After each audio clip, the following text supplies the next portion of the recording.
I landed a day early because Denver threw a tantrum and crew scheduling did what they always do. Turned chaos into a spreadsheet and me into a surprise.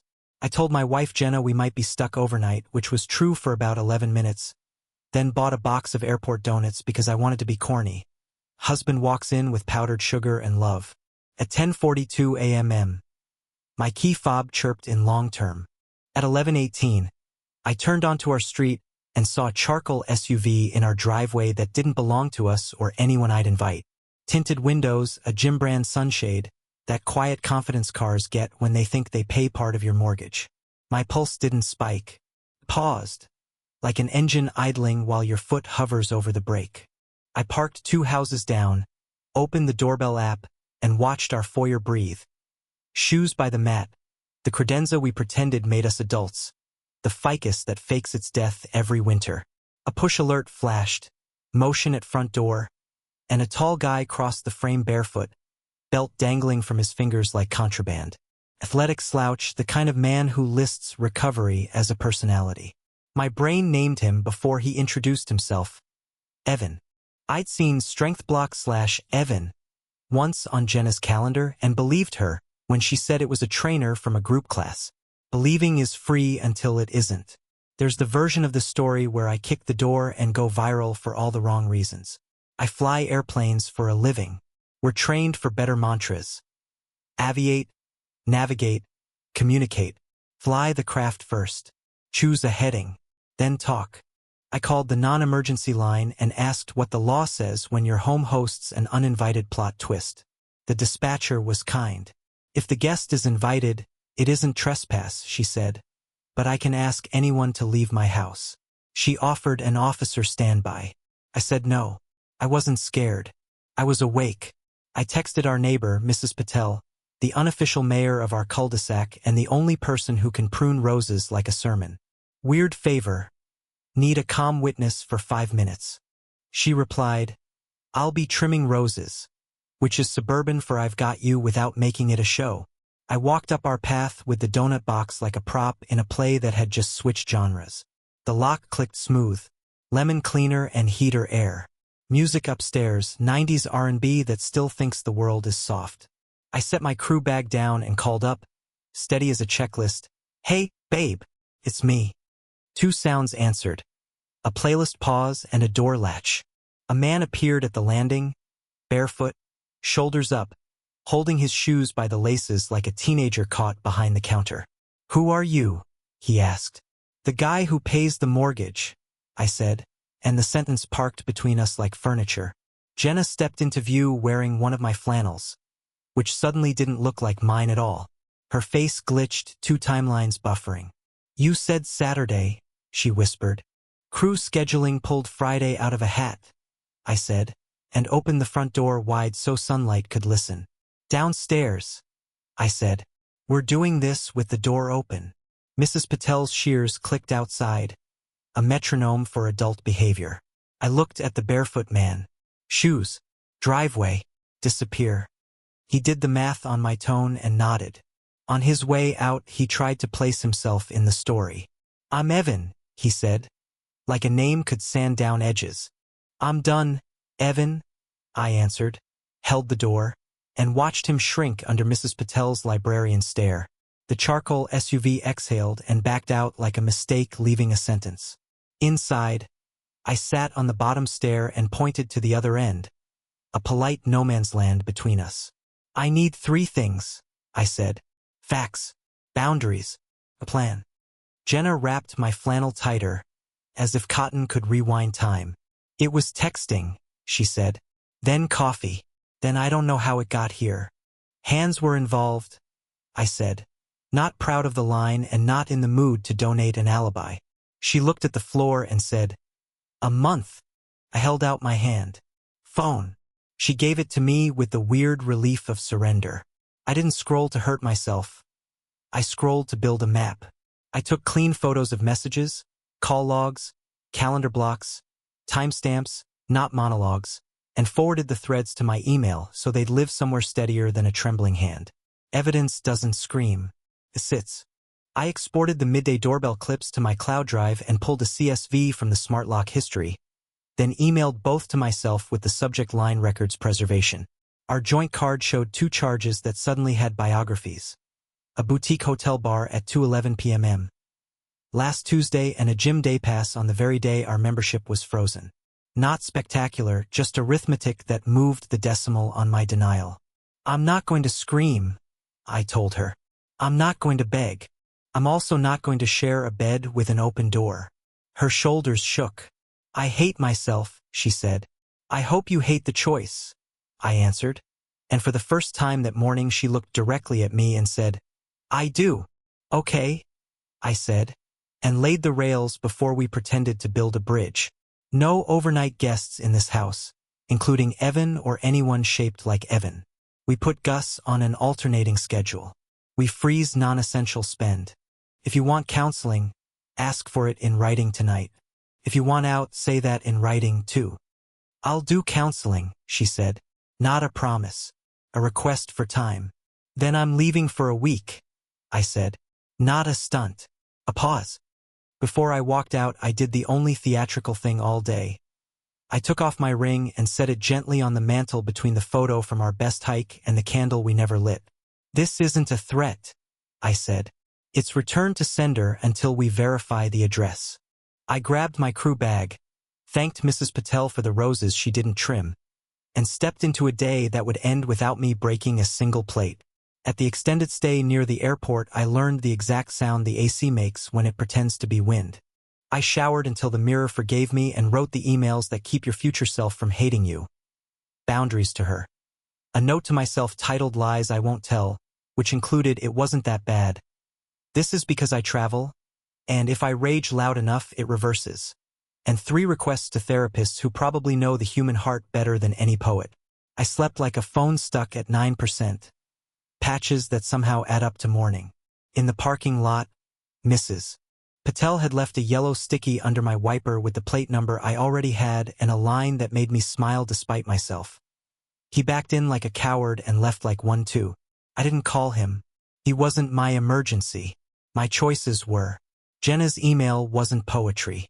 It was a timeline I could verify against cameras and transactions and a promise to cut contact. Administrative repentance beats flowery regret every time. I met a lawyer who treats chaos like closets, bins and labels, and the conviction that everything fits somewhere if you stop cramming feelings on the same shelf as facts. He said most of this would be paperwork, which insulted my rage and soothed my nervous system in equal measure. I called Evan from the hotel front desk phone, so he wouldn't have my number to nurse like a souvenir. Don't contact my wife, I said. Don't come to my house. You're not being threatened. You're being excluded. He tried on humility like a jacket in a mirror that lies. You're a better man than me, he said. That bar is on the floor, I answered. He didn't disagree. Therapy came with plants, water, and a chair that held me like it had seen worse. I told the staircase story slowly, the open door, the ring on the mantel, the month of hints I'd refused to name. The phone face down, the laugh that ended early, the way our kitchen felt like an airport, arrivals and departures without hugs. The therapist listened until silence became a 4th person in the room, then said the sentence that unlocked my lungs. Being blindsided doesn't mean you were blind. I wrote a rule that night. No catastrophizing, no romanticizing. The past gets no edits either way. When we sat at our kitchen table again, we brought pens, coffee, and the kind of politeness that lives between people who have seen each other ugly and are trying not to make it worse. We drafted a 90-day separation that looked like a budget for sanity. Logistics-only contact, no visitors who look like mistakes, alternating the dog who secretly prefers the left side of the couch because the heat vent lives there. She asked if there was anything she could say to make me stay. I told her talking wouldn't do it. There might be a life she could live that would earn another look, but I wasn't waiting in the lobby for the next available version of us. It sounded cruel out loud. Felt honest when it settled. I didn't unpack at the hotel. I staged. Work helped. Checklists help. The airplane doesn't care that you're hurting. It still wants to be flown.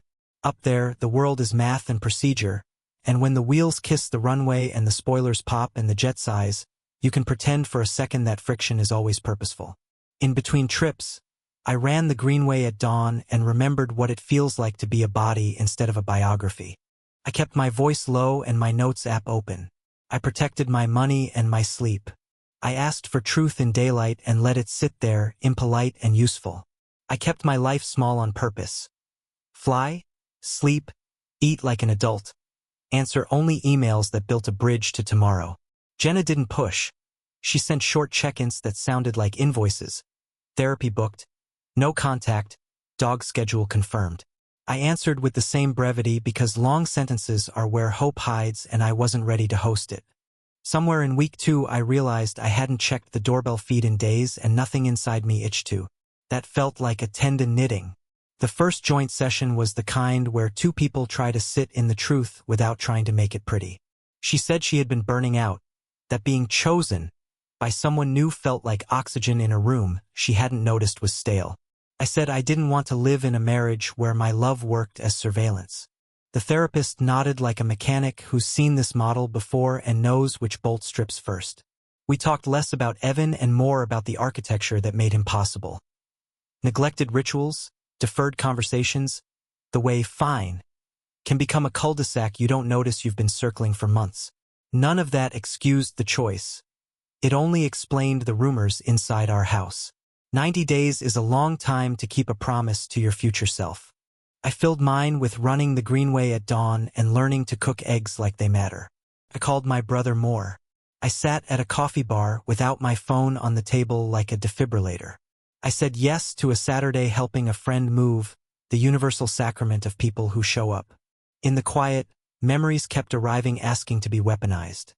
Her feet tucked under my leg during winter movies, the cereal dinners during renovation, Gus misbehaving in obedience class. I let the memories in and out without drafting them into any army. That, more than anything, felt like healing, refusing to make the good parts prove anything about the bad.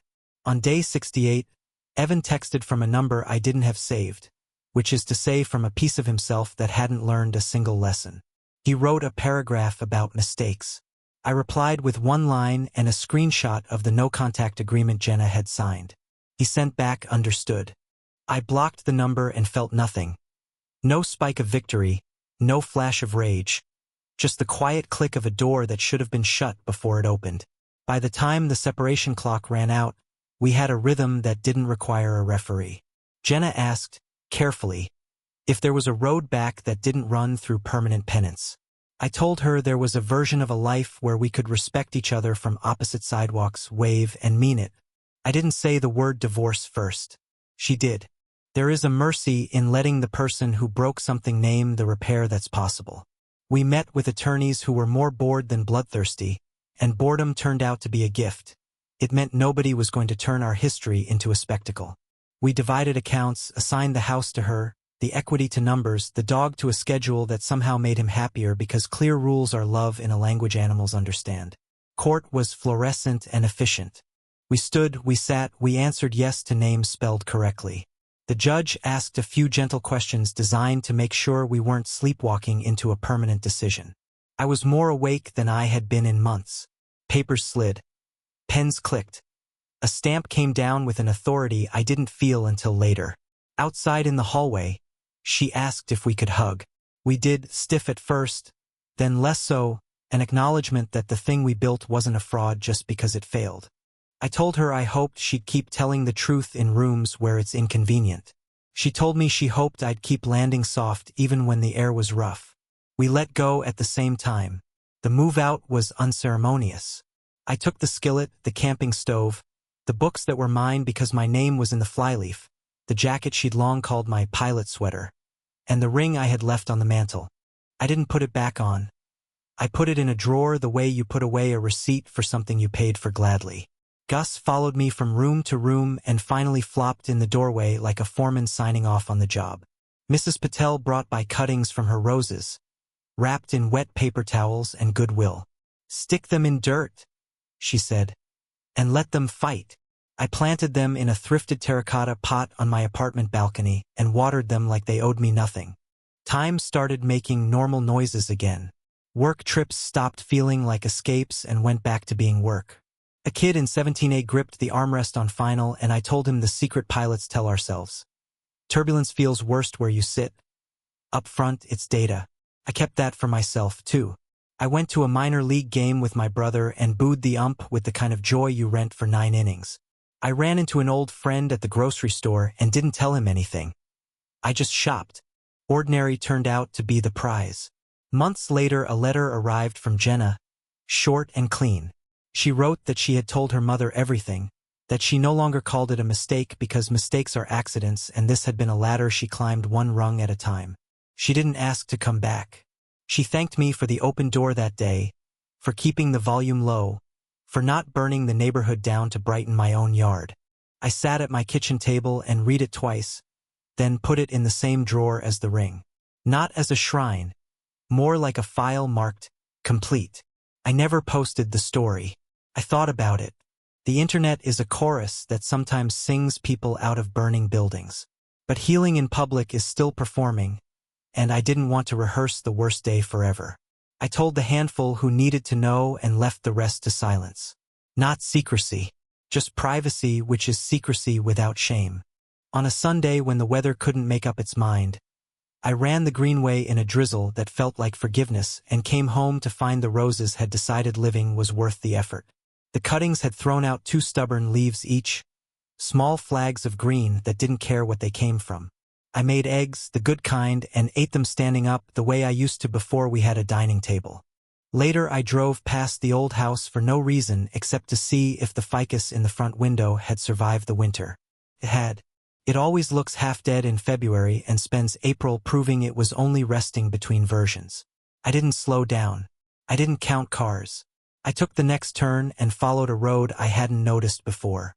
If you asked me now for advice, I'd give you 3 sentences and keep the rest for myself. Keep your voice low and your notes app open. Protect your money and your sleep. Ask for the truth in daylight and accept what it costs. Everything after that is logistics and practice. Some days you'll think loyalty means staying no matter what. Some days you'll learn it means staying loyal to the person you promised to be. On those days, pack carefully, return what isn't yours, and keep the shirt from your best day on top where you can see it. You didn't fail because you left. You failed when you stopped telling the truth to yourself. Start again. It's not a dramatic beginning. It's a clean one. I don't keep score anymore. I keep routines. I pay the bills on the first, run 3 miles when the sky is undecided, and water the roses even when they look stubborn. On some evenings I pass the airport fence and watch the approach lights thread airplanes toward the city, and it feels like a promise kept to nobody but myself, that I can land after rough air without pretending it was smooth. The ring stays in a drawer beside a letter that told the truth. Both are receipts, not anchors. If you asked what I learned, I'd say this: surprise visits reveal what scheduled talks avoid. Daylight is kinder than secrecy in the long run, and loyalty isn't staying no matter what. It's staying loyal to the person you promised to be. I was a husband who showed up a day early with donuts and hope, and I became a man who shows up on time for his own life. That's enough.